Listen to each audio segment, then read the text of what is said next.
fim do mundo, onde não há tempo e nem espaço, atrás das 7 montanhas e do cão cego, onde o mundo está atravancado de tábuas, havia um reino. E esse reino é nosso! Uhul! Olá, galera! Baú de Recortes iniciando um novo podcast para vocês. Eu sou Val Teixeira. Eu sou o Nilson José. E eu sou a Keila Souza. E hoje o nosso podcast é Infodemia. Bem atual. O termo infodemia vem sendo usado por conta do coronavírus e por conta desse momento de quarentena que nós estamos vivendo. Muita informação está sendo jogada, dentro dessa informação tem muita fake news, muita informação errada, de pessoas que têm a liberdade, porque a internet democraticamente deu voz para todos, e por conta disso muita gente propaga informação equivocada ou de pouco conteúdo. Mas o nosso ponto de vista não está tão ligado a essa questão da pandemia, apesar de que o termo pandemia e o termo infodemia tem uma sonoridade parecida. Eu estou vivendo um momento de infodemia que não está ligado à pandemia. Por isso eu trouxe o tema: como administrar e como ver, como encontrar uma forma saudável de usar toda essa miscelânea de informação que nos chega diariamente. E isso, com essa pandemia, a quantidade de informação aumentou, surgem a cada instante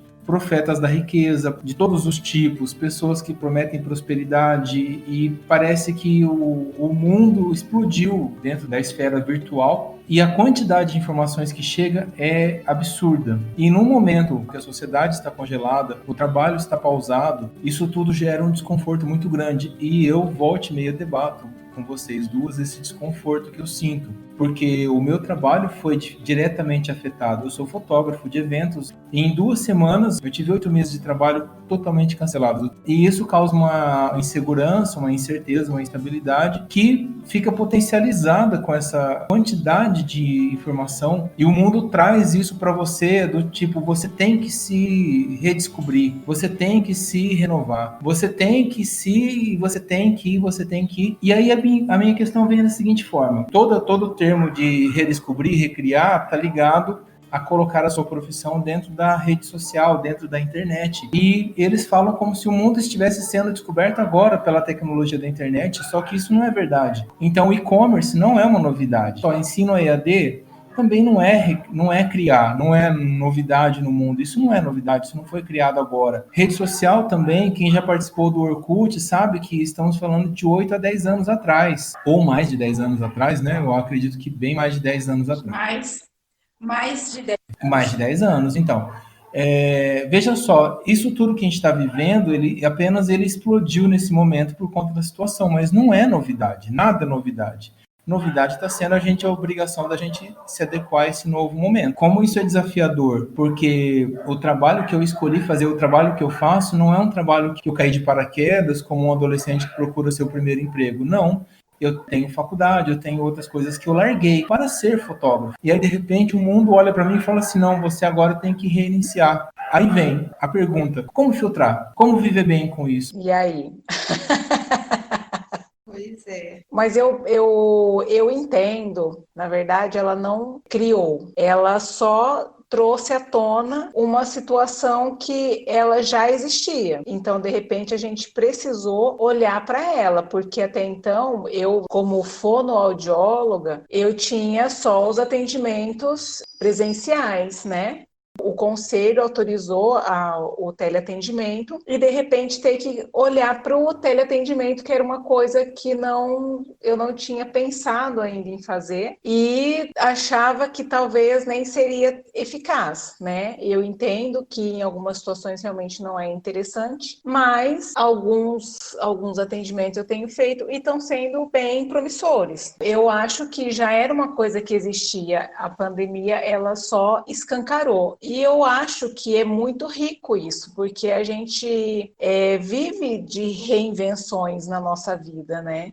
Então, a gente, de repente, parar, sentar em cima de uma situação e não querer que as coisas mudem, evoluir, porque, na verdade, é a evolução. É essa evolução da tecnologia e da vida mesmo, é a vida evoluindo. Assim como antigamente as pessoas não tinham televisão em casa, de repente elas passaram a ter, e aí depois foi uma televisão, depois foram 2, aí foi videogame, enfim. E você, dentro dessa necessidade que você teve de se adaptar e de fazer isso funcionar, você Você considera isso se reinventar? Sim, porque para mim, enquanto fonoaudióloga, são recursos limitados. Só que seria uma negligência da minha parte se eu negasse eles. Mas eu acho que é uma reinvenção porque eu precisei aprimorar, por exemplo, a minha visão clínica virtualmente, porque a gente está de frente para um paciente é uma situação. A gente estar de frente para ele por uma tela é outra situação. Eu tenho um paciente que ele me procurou muito, muito desesperado, mas como eu tive que suspender os atendimentos, ele ficou um mês e ele piorou. Eu fiquei preocupada com ele, eu falei assim, olha, manda para mim um vídeo e um áudio, e ali a gente já tratou de dar o acompanhamento virtual, então assim, se ele tivesse na minha frente, eu teria uma visão, né, mas era era um vídeo, então alguns sons ficam distorcidos, porque eu como fonoaudióloga, eu consigo pegar minúcias da voz, às vezes uma rouquidão, às vezes uma soprosidade. Eu precisei aprimorar e estou fazendo isso. Fora os recursos, porque eu dentro da minha clínica, eu tenho os meus recursos. Eu vou atender o paciente na casa, eu levo uma mala de material. Então eu tive que reinventar e trabalhar com o que o paciente tem na casa dele. Eu acho sim que é uma reinvenção. E você, Val? Então, Nilson, penso que esse tema, ele traz, como todos os temas, traz sempre um lado positivo e um lado não tão positivo. Essa questão, as informações, a infodemia, esse excesso de informações que chega para a gente o tempo inteiro, ele causa uma busca desenfreada também de informações. Então, ao mesmo tempo que tem esse lado positivo que a Keila está falando, que a gente teve que se reinventar, existe um lado negativo. Porque como as coisas chegam com muita facilidade, a gente acaba não querendo se reinventar. A gente acaba querendo um caminho diferente, mas sem muito esforço da gente. Então, eu sou psicóloga, então o meu trabalho ele se restringiu inicialmente só online, agora aqui na cidade onde a gente mora já está flexibilizado, né? Então, eu já tenho alguns pacientes que voltaram presencial e alguns que escolheram não continuar presencial, escolheram continuar online. E entendo que tive que me reinventar, sim, existe essa reinvenção o tempo inteiro. Mas o outro lado que mais me preocupa são as pessoas que querem estar nessa onda, mas sem se preocupar em reinventar. Porque algumas pessoas simplesmente embarcam por embarcar. A informação vem muito rápida, eu não preciso ler esse texto, porque daqui um pouco alguém vai fazer um vídeo falando sobre isso e vai jogar para mim, vai chegar para mim. Então, as informações têm aquela história, né? Quem conta um conto sempre aumenta um ponto. Ou diminui um ponto, ou distorce um ponto. Então, as informações, elas vão chegando distorcida, elas vão chegando pela metade, elas vão chegando influenciada pelo ponto de vista de quem está fazendo. E eu vejo, outro dia me perguntaram, o que você acha que essa pandemia trouxe? Ela trouxe muita coisa, mas ela trouxe um grau de, uma palavra que eu nem gosto de usar, mas um grau de burrice muito escancarado. Eu sinto que a gente emburreceu diante disso. É como se nós tivéssemos ficado reféns dessa tecnologia, dessa internet, que ao mesmo tempo que nos colocou em prática ainda do nosso exercício, meu, da Keila, de médicos que hoje consultam online, professores e tudo mais, mas também colocou a gente num patamar de nada, de inércia. O meu dia a dia agora é assistir live. Live do quê? A live da minha amiga. Mas sobre o que a sua amiga está falando? Não, estou assistindo a minha amiga.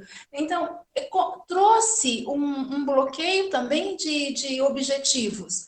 É como se a pandemia tivesse acabado com o mundo. E ela não acabou. Ela está tentando reformular esse mundo. A gente não vai voltar da pandemia do jeito que a gente entrou. E seria muito desperdício nosso se a gente continuasse do mesmo jeito que a gente estava quando a gente entrou. As pessoas falam, quando vai voltar ao normal?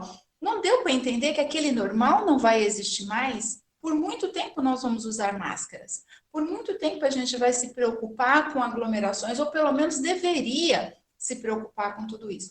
Então, não dá, nós não vamos voltar àquele normal com tanta facilidade. Mas a minha preocupação é, as pessoas estão esperando isso passar, só recebendo essas informações.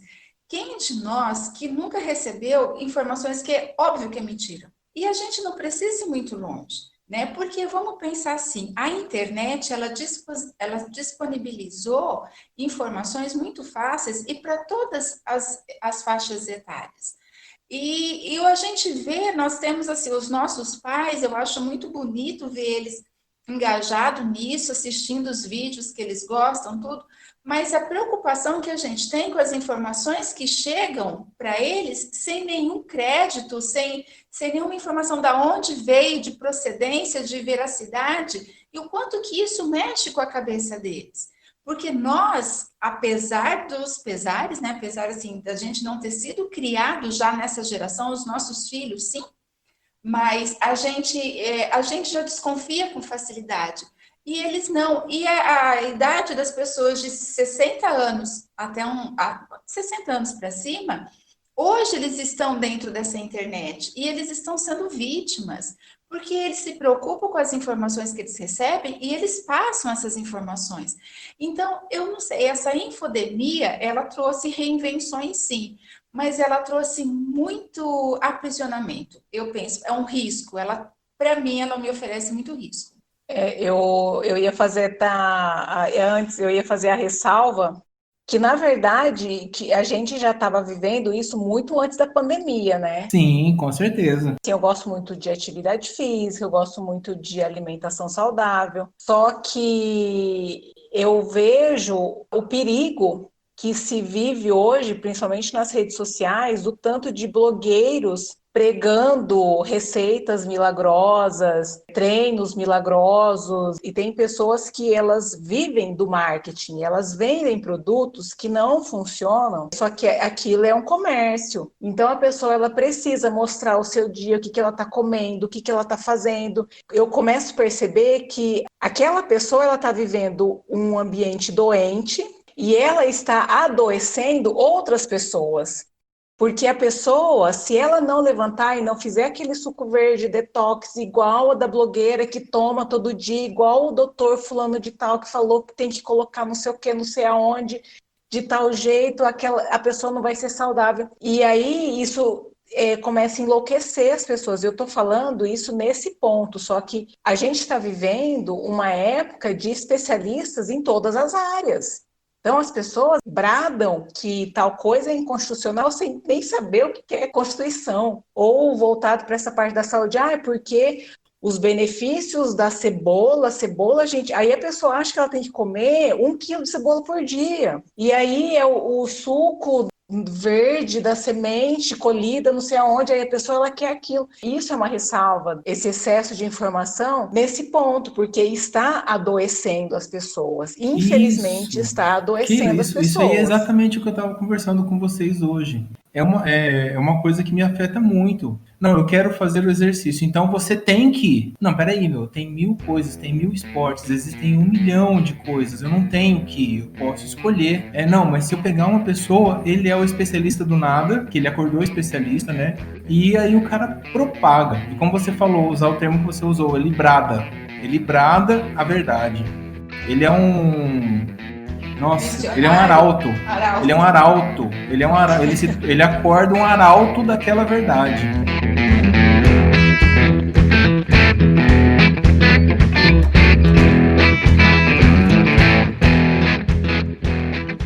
Então, mas Nilson, olha o que a gente precisa entender. Se existe um arauto, é porque existe todos os discípulos depois, né? Então, a gente tem que olhar para que papel nós estamos desempenhando também. Porque essas informações todas estão chegando porque a gente está aberto a essas informações.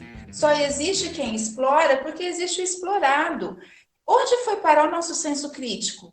Onde foi parar a nossa capacidade de questionar por que eu estou seguindo uma pessoa para ver o que ela está comendo no café da manhã, no almoço e na janta?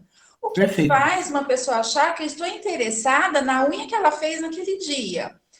Mas vamos pensar, mas existem essas pessoas que se interessam. É claro que se você é uma manicure, você está postando a unha que você fez, porque isso faz parte do seu trabalho. Mas eu ficar postando a unha que eu estou, a cor que eu estou usando, o que faz essas pessoas entenderem que essas informações são importantes? A gente está vivendo uma desimportância geral. As coisas estão tão importantes quanto desimportantes ao mesmo tempo.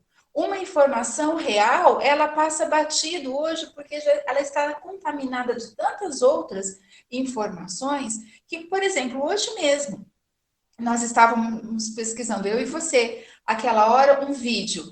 Tinha tanta informação no rosto da pessoa que ela se produziu de tal forma para fazer um vídeo que era de uma informação bem legal e peculiar que ela chama a nossa atenção para outras coisas.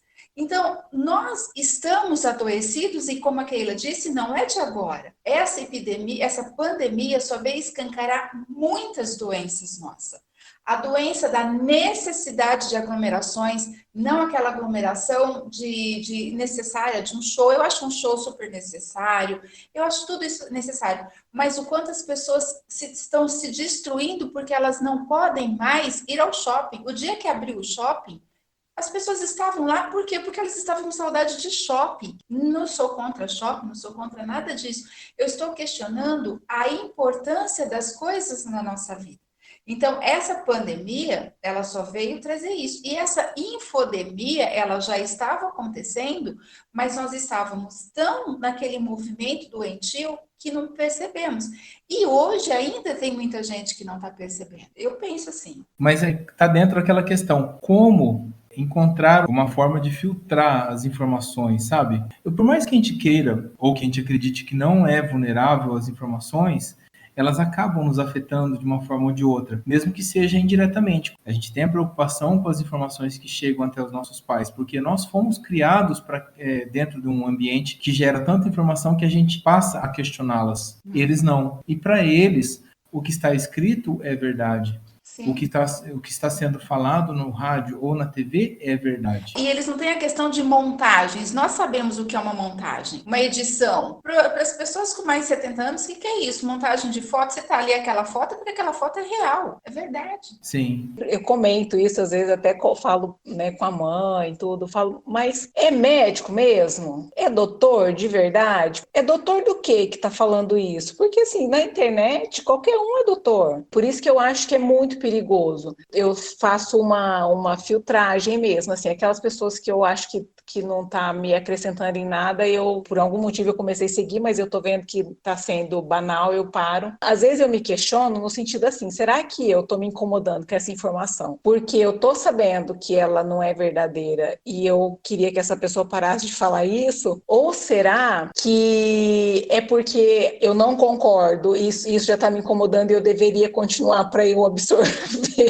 Eu entro meio que numa crise, assim, sabe, existencial, quando eu fico vendo essas informações. Mas eu acho que a internet é um ambiente muito rico, mas é muito perigoso também. Sim. Parte das pessoas, elas estão muito cheias de nada, paradoxalmente, está cheia de coisa nenhuma. Assim, duas coisas que vocês dois falaram. Você falou agora dessa crise e o Nilson fez alguma pergunta que era como a gente poderia se prevenir em relação a isso, né? Vamos imaginar, porque a gente já partiu do princípio de que nós já estávamos caminhando nessa patologia, em silêncio, todo mundo junto, né, sem perceber. Mas vamos entender que isso não é ao acaso e não foi uma maldição que veio com a tecnologia. Foi uma evolução nossa ou uma involução, mas isso é nosso. Vou falar uma coisa que é só minha, assim, não vou falar de personalidades, né? E essa tecnologia agora, esse excesso, essa infodemia, ela poderia ser representada como um traço de personalidade, um caráter das pessoas. Porque vamos imaginar, enquanto você se julga um doutor, conhecedor de alguma coisa, e você vende a sua ideia, não é tão prejudicial, não é tão maldoso quanto você divulgar uma reportagem, uma matéria que não tem nada de verdade. Você falar uma coisa que você acredita pode ser perigoso, sim, porque vão vir adeptos, mas veja quantas mensagens que a gente recebe pedindo doação de sangue, de que uma cirurgia, pessoas desaparecidas, e que são mentira. A doença, o transtorno, as pessoas elas estão identificadas com essa doença. Nós estamos identificados porque nós estamos dentro desse parâmetro. Então, quando a Keila fala é um excesso de nada, está cheio de nada, nós estamos no vácuo e a gente não consegue saber nem o que a gente gosta para a gente seguir. A hora que você está falando, Keila, eu paro de seguir, você tem esse discernimento, mas essa doença ela já deu o direito da pessoa entrar na página do outro para atacar o outro. Sim. Né? Então, veja, é um traço de caráter das pessoas e ela está moldando as pessoas já estão moldadas nesse nível. Eu me dou o direito de entrar na sua página social, da sua rede social, para te atacar. Se eu não concordo com você, eu posso escolher você é minha amiga, eu só não concordo com você, ok, você não é minha amiga, eu não concordo com você, para que eu preciso de você na minha rede social? Por isso que chama mesmo a infodemia, porque nós estamos atolados, sem poder nem escolher. Eu não posso excluir aquela pessoa, por quê? Porque eu vou perder seguidores? Ou porque aquela pessoa depois vai me cobrar alguma coisa? Existem muitas pessoas nas minhas redes sociais que têm ideias muito diferentes da minha, mas que está tudo bem. Só que tem pessoas que têm ideias muito diferentes, mas têm posturas que me incomodam. Mas, eventualmente, eu encontro essas pessoas. Quando eu encontro, ok, mas eu parei de segui-las. Eu não excluí, mas eu não sigo. Por quê? Porque não faz sentido contaminar a minha imagem, a imagem que eu tenho dela, por algumas coisas que não vêm de encontro. E eu não vou entrar na página dela para atacar. E não quero que ela entre na minha também. Então, para me atacar, não. Eu tenho liberdade de expressão. Que é aquilo que você falou, as pessoas estão aí falando, não sabem nem do que estão falando. Essa infodemia está levando a gente para aquilo que eu falei. É para burrice. Estamos idiotas demais. Entende que nós perdemos o parâmetro? A gente perdeu propósitos, a gente está sem objetivos. Nossa, eu vou pegar um gancho que você deixou aí. Olha que interessante. Realmente, eu penso muito na opinião das pessoas. E eu costumo ouvir e percebo que é muito importante as pessoas terem opinião própria, terem a liberdade de falar o que querem falar. Não foi sempre assim, que mesmo no Brasil houve um passado no qual a gente não tinha direito de falar o que a gente queria falar. E hoje nós temos. A internet veio e deu voz para todas as pessoas. Por enquanto. Por isso que eu falo que a internet... Por enquanto, porque tem gente lutando pela volta do AI-5. Quem vota pelo AI-5, acho que a gente poderia estar aqui falando isso? Então, que a pessoa que, provavelmente a pessoa que é o AI-5, ela não parou para pensar nisso que eu vou falar agora. Porque veja só, eu posso não concordar com o seu ponto de vista, que está dentro do que você estava falando. Você não concorda com o ponto de vista do cara, mas você não sente a necessidade de entrar para atacar ele. Então, a liberdade, nós temos a liberdade de pensar, inclusive nós temos uma gama de liberdade de atitudes, que não é todo lugar que tem. Agora, entenda uma coisa interessante. Se eu não te der a liberdade de pensar o que você pensa, se eu não te der a liberdade de você falar o que quer falar, automaticamente eu tiro a minha liberdade. Eu posso não concordar com o que você pensa ou fala, mas vou lutar até a morte para defender que você tem o direito de pensar e de falar. Simplesmente porque se eu tirar o seu direito de pensar e de falar, eu tiro o meu. Sim. Os arautos da verdade da internet se sentem no direito de tirar a liberdade das outras pessoas de pensar o que pensam e de falar o que falam, de ser o que são, e simplesmente os arautos estão aí, parece que eles tomaram uma forcinha com a internet, né? Uma forçona, sei lá. Nós temos, né? Essa força. Mas, Nilson, só fechando algumas coisas aqui, porque assim, eu vou me imaginar dentro de uma sala de aula. Tem 50 alunos, é claro que aqueles 50 não pensam a mesma coisa. E quando existe um ponto de discórdia, é quando faz o debate ser rico. Então, quando você tem o direito de expressar a sua opinião, eu tenho o meu direito... em cima de um assunto que está sendo discutido, essa é uma discussão saudável. Essa é uma expressão permitida e que não pode morrer de forma alguma. O que não é justo é essa coragem que a internet dá de eu entrar na sua página e fazer uma crítica de você. Esses vídeos que rolam dos cachorrinhos, coloca a coisinha lá para o cachorro não comer, para ver se ele obedece. Alguém entra, nossa, eu poderia ter feito isso com um petisco, não com uma coxinha. Essa liberdade que eu falo, né? Você então faça o vídeo com o seu cachorrinho colocando um petisco. É diminuir essa maldade que a gente está se sentindo no direito de entrar e de criticar sem nenhum um porquê. Porque isso faz parte de uma distorção de liberdade, uma distorção de respeito, uma distorção de personalidade, na minha visão. Nós estamos vivendo tempos doentes, né? Egos doentes. Justamente por conta desse excesso de exposição, nós usufruímos e desfrutamos das redes sociais. Eu sou muito sempre cautelosa, assim, com o que eu vou postar, principalmente na minha vida pessoal, né? Porque é tão desnecessário a gente ficar postando tudo, qualquer coisa que vai fazer, e isso, na verdade, me mostra muito mais um vazio de vida do que uma vida cheia, né? Quando eu preciso muito mostrar o que está acontecendo. Mas ok, tem gente que gosta e é uma liberdade, que era o que você estava falando. Por outro lado, eu vejo que está muito aflorado a necessidade da maioria das pessoas de exporem suas opiniões. Tipo, eu não sou de ficar escrevendo, mas mediante a situação está acontecendo, eu quero deixar minha opinião, papapá. E, gente, por quê? Às vezes eu fico pensando assim, por que você quer dar a sua opinião? Ninguém perguntou. É tudo tão contraditório, é muito louco isso, né? Vamos supor que vai lá, um monte de gente coloca um aplauso, nossa, é isso aí, tô com você, não sei o quê. Só que aí, fora, as pessoas comentam. A pessoa volta e escreve de novo, que as pessoas ficam comentando da vida alheia, se não tem nada para fazer, vai cuidar da própria vida. Você colocou ali, você está dando direito das pessoas comentarem, falarem a respeito. Na minha cabeça, é patológico isso. Podem dar opinião desde que concordem com a opinião dela. A pessoa quer enfiar a goela abaixo de todo mundo a opinião dela. Ela tem o direito de dar opinião, ela tem esse direito. Se ela me encher o saco, eu vou bloquear, não vou criticar, mas eu vou bloquear. Mas enfim, eu continuo lutando pelo direito dela dar a opinião dela. Sim, não. É assim, a pessoa não quer a minha opinião, ela quer a opinião dela saindo da minha boca. Não, sem contar que coloca a gente numa situação assim, fez um check-in no hospital, aí eu dou uma curtida. Era para dar uma curtida? Eu não sei se era. Não, mas agora entende assim que a gente perdeu o parâmetro. Foi agora tem um emoji de força. Você nunca viu? Não. Foi, né?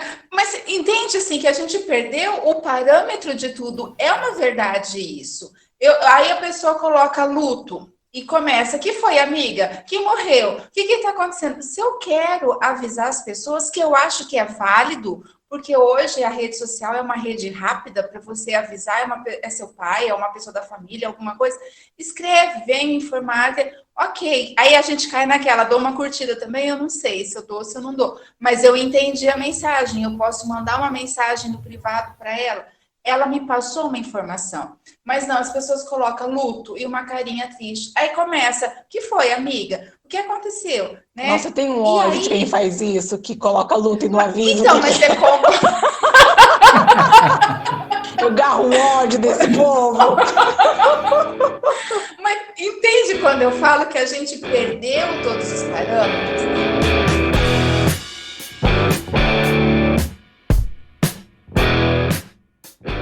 E eu penso, uma coisa que é muito minha, assim, as minhas histórias, elas são muito importantes para mim. Eu não posso jogá-las na rede social sem critério algum. Eu quero que aquilo seja dividido com alguém, mas por quê? Porque é uma história muito bonita. É diferente daquele partindo, aí você põe você no aeroporto entrando no avião, você põe você no aeroporto descendo do avião, você põe... Então, esse lance de você só jogar lá, a gente banaliza as nossas histórias. Vocês já pararam para pensar por esse lado? É como se eu não tivesse mais história só minha. Todas as minhas histórias são públicas. Eu vejo isso com muito pesar. Isso, para mim, é triste. E pensar que a gente veio de uma época em que a gente trocava carta, que a carta levava dias para chegar. E era bom. E nada nada acontecia de tão extraordinário que a internet nos salvaria. Nós fomos criados sem celular. E na época que a gente tinha celular também, o celular não servia para muita coisa, não. Não, até porque precisava de um carrinho de feira para carregar. Você lembra que era aquele O bicho era grande, desconfortável, não pegava em todo lugar, pegava mal pra caramba. Nós tínhamos telefones fixos que super funcionavam. E era caríssimo fazer ligação para celular, caro, né? Ninguém ficava desesperado para que fosse atendido, né? Porque hoje, se uma pessoa manda uma mensagem para você, você tem a obrigação de responder para ela em mais ou menos 1,5 segundos. Senão, ela fica de mal. Então, o cliente manda mensagem para você meia-noite, 1h da manhã, exige resposta imediata. Gente, isso não existia, essas coisas não aconteciam, isso tudo é uma doença. E que faz parte de nós. Sim. Eu acho que é por isso que também nós estamos vivendo uma geração de ansiosos e depressivos, né? Porque é tudo muito rápido e assim, se eu não sou feliz igual aquela pessoa da foto, então tem alguma coisa errada com a minha vida. Eu penso também. Eu penso porque tudo tem que ser imediato e aí se tem que ser imediato, as coisas se tornam efêmeras, inclusive as informações. Porque passa uma informação daqui, aí daqui um pouco vem outra dali, eu já esqueço essa. Porque eu não tinha nem lido até o final, já chegou outra. O feed anda rápido. Não, esse feed, ele mata mais do que moto, porque a gente tá atropelado o tempo todo. E aí a gente ficou imediatista, e as pessoas estão tão sofridas, porque as pessoas ficam controlando a gente. Mandou uma mensagem, mandou, eu não tenho resposta para dar para aquela pessoa naquela hora, e eu preciso dar uma satisfação, né? Eu também tenho o direito de ter o meu ritmo, de ter o meu tempo. É esse imediatismo que a Keila falou, essa ansiedade. E como está tudo muito efêmero, entra a depressão, porque nada mais é satisfatório, nada mais vem com conteúdo, as coisas simplesmente passam, e a gente que está ficando. E nós estamos entrando nesse negócio aí, porque a gente também fica passando informação para as pessoas. Lembrando que são informações só nossas, né? Bem nossas. Nossas opiniões, são reflexões, na verdade. A nossa liberdade de expressão. Para mim, uma reflexão e um desabafo. É um bate-papo, na verdade. É muito rico a internet, é uma ferramenta super democrática que veio para revolucionar. Eu sou super a favor da internet e eu sempre falei que eu queria estar vivo para ver alguma coisa muito importante acontecendo no mundo. Eu achava que ia ser a chegada dos extraterrestres, né? Mas independente, se eu já morrer agora, eu já vi a internet chegando. Na verdade, nós vimos a internet nascendo no Brasil, né? Usou Mirk, usou a internet de escada. ICQ, MSN. Esperávamos meia-noite para poder pagar um pulso só para poder usar a internet. Voltava do trabalho e ficava até no outro dia na internet também, porque era só aquela discada que você tinha que discar depois da meia-noite e você corria, porque quando lotava não entrava mais, né? A gente viveu todo o nascimento da internet e eu acho que a gente não esperava ver a internet se tornar o que se tornou. O que é muito legal. Eu fiz curso de MS-DOS. Nossa, você fez isso? Eu fiz. Eu nem sei o que é isso. Eu fiz curso de Basic, eu programava Basic no Apple II, tá? Olha a responsa. Você estava falando aí, eu lembrei quando eu fazia o curso de MS-DOS, e aí entrou um outro professor com uma turma, porque o único computador que tinha Word estava ali naquela sala. E aí ele entrou com a turma dele, pediu licença pro meu professor, né? E falou, olha, eu queria mostrar. E aí ele começou a mostrar o Word e as ferramentas. Ele falou, olha, isso aqui é revolucionário, vai vir, é uma ferramenta super fácil e tal. E o Word é vida, né, gente? Pois, gente, eu peguei a época do telegrama, era pra mim aquilo, e isso é verdade, eu não fiz curso nenhum de internet, então vocês estão falando desses negócios, eu tô boiando assim, Word eu sei o que é, mas quando eu descobri o telegrama, eu ficava muito encanada, como que aquilo conseguia chegar tão rápido, porque eu não era tão grande ainda, né, eu era criança, eu fico imaginando, se aquela época eu tive esse choque de realidade quando a internet chegou, e às vezes eu ainda acho, eu fico olhando os nossos pais, né? O quanto que eles são evoluídos para eles terem entrado nesse mundo que a gente está. E a gente tem a mãe lá que, assim, qualquer coisa, ela vontade de comer alguma coisa, ela já vai no tablet dela, no celular dela. Eu acho isso muito bonito, porque realmente a internet, ela é uma evolução. Ela é uma riqueza que a gente tem. Ela é uma ferramenta. Ela é uma arma, na verdade, né? E a arma, ela tanto te defende quanto ela te mata. Uma escada ou uma prisão, depende do jeito que você a usa, né? É uma escada, ou você vai para o céu ou você vai para o inferno. Você sobe ou você desce. é a gente frente à internet, né? A nossa postura. E eu acho que é isso, né? É o duplo do tipo, a internet fez a gente refém porque a gente se coloca refém frente à internet. Deixo também avisado para todo mundo que a gente tem podcast, mas a gente também tem os nossos canaizinhos no Instagram, né? Sim, a gente também sim. dá as nossas informações lá. E que faz parte dessa reinvenção que você falou, né? Sim. A gente não é muito obcecado por rede social, mas a gente tem LinkedIn, YouTube, Facebook, Instagram, Insta, Telegram. que mais? Telegram, que mais? Brincadeira, a gente não tem tudo isso, quase tudo. Só alguns. Sim, eu tenho. Eu só não sei usar todos, mas eu tenho. Mas eu acho que faz parte das nossas reinvenções. É um trabalho que a gente faz e penso que ele leva informações necessárias, né? As nossas redes sociais são redes sociais. A gente posta o nosso trabalho, mas a gente posta coisas nossas também. Mas, por exemplo, o YouTube, o Telegram, o meu praticamente é de trabalho. Eu tenho o pessoal e tenho o de trabalho, que embora não seja voltado para a fonoaudiologia, é trabalho. Vocês são minha rede social, porque eu só posto... porque quando eu faço as coisas, quando a gente muda alguma coisa lá em casa, quando a gente faz alguma coisa, a gente só manda para vocês. E Nilson, você falou uma coisa que agora é muito legal isso. Você falou que nós somos sua rede social em função do grupo da família que nós temos, né? Sim. Essa diferença sutil que cabe lá atrás, quando a gente estava falando. Porque uma coisa, eu estou fazendo uma viagem que aquilo para mim é tão bonito, é tão gostoso estar lá, que eu queria que as pessoas que eu amo estivessem lá também. Então eu mando para o grupo da família, né? Todas as vezes que eu vejo uma coisa que, meu Deus, coisa linda que eu não vou saber explicar, a gente posta. É esse feeling que está faltando. É aí que eu perco a beleza, porque nem todo mundo sabe onde eu estou, nem todo mundo está interessado onde eu estou, entendeu? Então, assim, não é o fato da gente não querer dividir as coisas com as pessoas. É o fato da gente fazer as nossas informações serem valorizadas, porque quem valoriza a minha informação são pessoas que gostam dessa informação. É isso que eu quis dizer lá atrás, que às vezes a gente joga as nossas histórias em terreno infértil, né? E aí vem críticas que nos magoam ou vem o descaso, porque não deu tantas curtidas que deveria ter dado. Então, talvez seja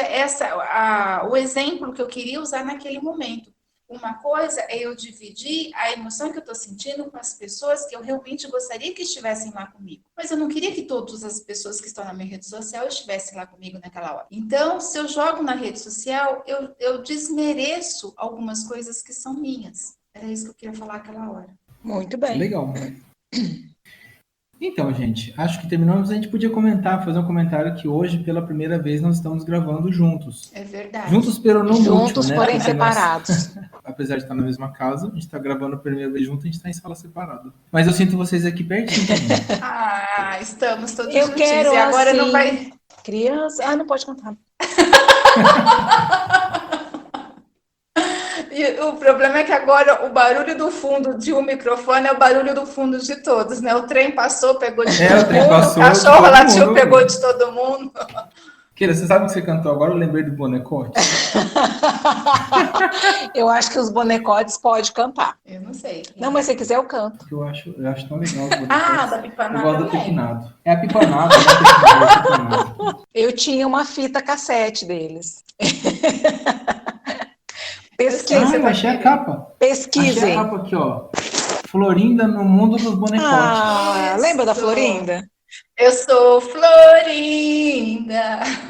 Nasci numa flor tão linda. Nossa Senhora. De paz e amor. O Bonecotes era um programa que passava na Cultura. No programa da Cultura eu lembro do Zuzubalândia, não era? Mas o Zubalândia ainda é mais novo. Eu lembro que a gente foi uma vez comprar um disco de vinil para a Néria, que ela queria, do U2, e eu vi a fita. Néria sou eu, a única que tinha bom gosto, gente. Vamos considerar que eu devia aí ter uns 6, 7 anos de idade. E aí eu assisti os Bonecotes na Cultura e eu vi a fita dos Bonecotes e eu quis comprar. Eu lembro dessa fita e o meu disco, acho que era o Joshua Tree, não é? Joshua Tree. Mas tinha outro, lembra do Lupo Limpinho que ela patopou? Isso eu lembro. Da Lucinha Lins e o Cláudio Tobar, não é isso? Era o marido dela. Eu falei agora o tanto que a gente andou para achar o disco do U2. Se fosse hoje em dia, nem precisava andar, bater perna. Era só baixar. Verdade. Viu? A internet tem o seu lado bom. Tem muitos lados bons, né? E se os ETs chegarem, a gente vai ficar sabendo em primeira mão rapidão. Vai ficar sabendo mais rápido. Você viu a internet, o advento da internet, você está vivendo uma pandemia. Então, você já está aí com 2 momentos históricos na sua vida. Eu tô escolado, eu vi o Cometa Halley. Ai, é verdade. Eu assisti ET no cinema, olha só que privilégio. Nós todos assistimos. Eu acho que você não vai lembrar, mas nós todos assistimos. E nós fomos porque era um trabalho de escola que eu tinha que fazer. Foi o trabalho de escola que mais me rendeu benefícios dela até hoje. Nossa, eu fiquei encantado por aquele filme, gente. Eu fiquei encantado. Aliás, até hoje eu sou encantado pelo filme do ET. Se alguém quiser achar brega, é problema seu. Não, eu até acho que é um dos poucos filmes que eu fiz os meninos assistirem. Foram semanas lembrando daquele momento no cinema e foi um momento muito legal, porque foi a família inteira junto no cinema. Deve ter sido um desastre, né? Porque éramos pequenos, né? Deve ter sido traumatizante para os nossos pais, mas foi muito legal. E eu lembro de algumas coisas muito peculiares naquele dia. O cinema estava muito lotado, estava muito difícil até de arrumar lugar para sentar. Eu lembro das pessoas sentando no corredor para assistir. A primeira vez que eu fui no cinema foi com aquele filme. Então, eu lembro certinho que eu olhava pro lado e eu via vocês. Aí eu olhava pro outro e vocês estavam lá, assim, vocês a família, tava todo mundo junto lá. E eu lembro exatamente disso. Eu não lembro. Eu acho que foi a única vez que o pai e a mãe foram no cinema, né, com a gente, né? Eu não lembro, gente. Eu tava lá, mas... Legal, galera. Vamos encerrando, então? É isso aí. Muito obrigado a Beleza. todos. Tchau, gente, galera. Obrigado. Tchau, gente. Um grande abraço. Beijo. Beijo a todos. Tchau. Tchau. Uhul.